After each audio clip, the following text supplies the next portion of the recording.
was 5 years ago today, an oil rig in the Gulf of Mexico exploded, killing 11 workers and injuring 17 others for life. That explosion and the oil spill that followed set off the biggest environmental disaster in U.S. history. And the effects of the oil spill are still seen today and will be felt for decades to come.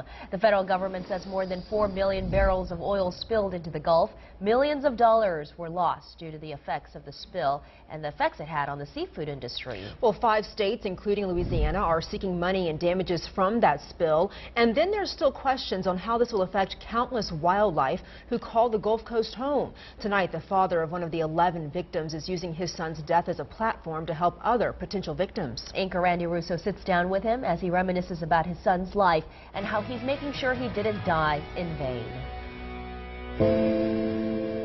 This image portrays the worst oil spill in U.S. history. But for Keith Jones, it's a reminder of his son's final resting place. The fire, of course, is just, to me, sort of Gordon's funeral pyre. It's sending his remains to the sea. Gordon Jones was one of the 11 men killed during the Deepwater Horizon explosion 5 years ago. He was a mud engineer, a husband, and father to a young son, with another on the way, who will never get the chance to know his father. Max, who was born 2 weeks after Gordon was killed, looks just like him. Just like him. It's been a tough road for Keith, watching life go by without his child.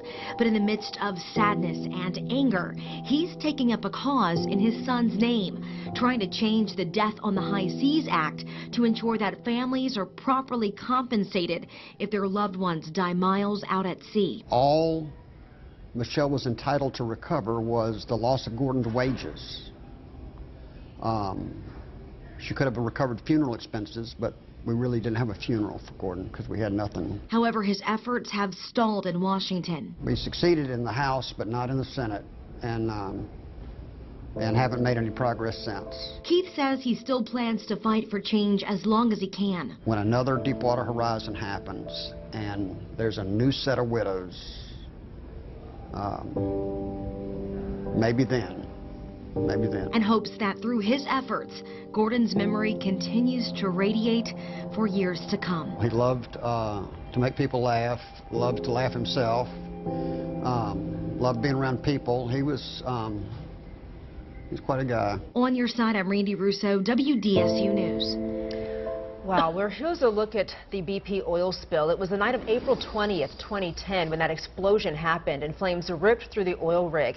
11 people died in that blast. 17 others were hurt.